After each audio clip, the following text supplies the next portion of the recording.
Hello guys, let's go. Welcome back to my videos. In this video, I'm bringing you guys the top 5 most fun bloodlines in Shindo Life. Now I'm going to be going through every single bloodline, and I'm going to be taking top 5 most fun bloodlines in my opinion. I'm actually interested to see what you guys think is the most fun bloodline. Feel free to comment it below. The comment that gets the most likes, I'll make a PvP video all around that bloodline as my next video. So if you guys enjoyed this video, remember to like, particularly. Let's get right to the video, guys. Coming in 5th is going to be Jeremaki. I think Jeremaki is actually a very fun bloodline, considering it just has a bunch of stun abilities and a lot of abilities that are very fun to use. The first ability is going to be a stun ability that actually has a decent range. If they're close to you, it actually will make a stun field around you, which obviously is very fun to use overall because you can use it with a bunch of different combos. Now the second ability is going to be a hair grab. Very fun ability to use when it actually lands, because you know who doesn't like grabbing hair. Third ability is bad. I don't recommend using the third ability, but it doesn't mean it's not fun. And basically you make a giant frog explosion happen on them. Very fun ability to use. The C spec, you become a giant toad, you stick them with your tongue, and then you slam the ground. It's just like this bloodline overall is just a lot of fun.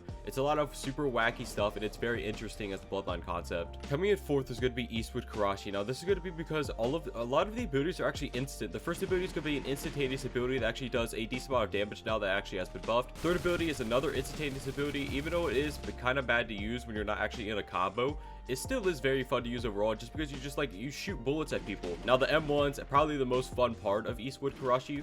When you shoot like this, it actually shoots bullets at people and knocks them back. Very fun ability to use. The C spec is a counter. It's not, I don't think counter is very fun to use, but it's there. And the second ability, you basically just ride on a horse. You could stomp on people and things like that. And then at the end, it makes a giant like fart sound. So, you know, I just overall, I feel like Eastwood Karashi is very fun bloodline to use. Now coming in 3rd place is going to be Web. I feel like Web is actually very fun to use because it makes you feel like Spider-Man, because it is a Spider-Man based bloodline. But yeah, I think it's a very cool bloodline. It has a lot of very unique abilities, especially the third one, the swinging ability, which at the end of the swinging actually shoots a bunch of webs out and stuff like that. And you can't actually move stack it. You can use abilities during it and stuff. I just think it's a really cool bloodline. It's a very unique bloodline. It's actually very fun to use in fights. Coming in 2nd is going to be Minakaze. I'm using the blue version because I like blue more, but when it comes to Minakaze, it actually is very fun to use. A lot of the abilities are kind of just abilities that are they're more based for just around having fun rather than being good. Like the second ability, it's very easy to counter, but it's a very fun ability. You teleport towards them, giant slams everywhere and all that good stuff.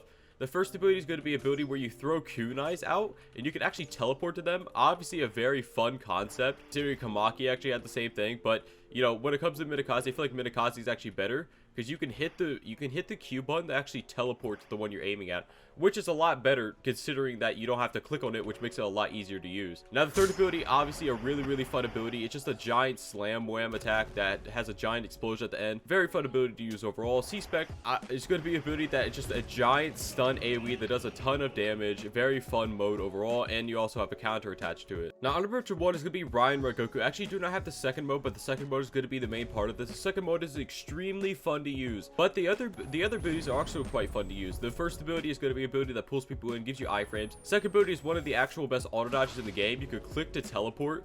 You know, just like Ryan Red is just a fun bloodline to use. Even though it may not be the best bloodline, it definitely is one of the most fun. Honorable 2 is actually going to be Naramaki. I'm going to be using Ruby Naramaki because red. But when it comes to Naramaki, I actually feel like it's a very fun bloodline. You know, especially because the bloodline has actually been buffed.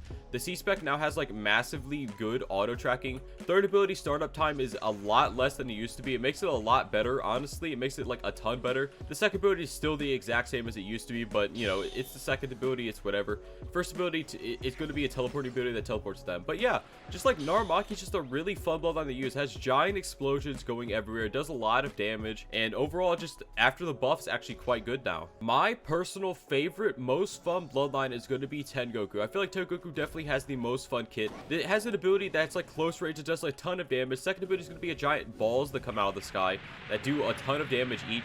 Third ability is a giant laser beam that does a ton of damage, and you could combo after it. And you know, I love my combos, as you guys probably know. And obviously the M1s are buffed. The C-spec is probably one of my favorite parts of Tengoku. It actually is a block break that does a ton of damage and auto tracks them. I just feel like Tengoku is a really fun bloodline to use. I don't know, it might just be me on this, but I feel like Tengoku definitely has one of the most fun kits in Shindo Life. Anyways guys, if you guys enjoyed this video, remember to like, particularly on more. So guys, bye bye.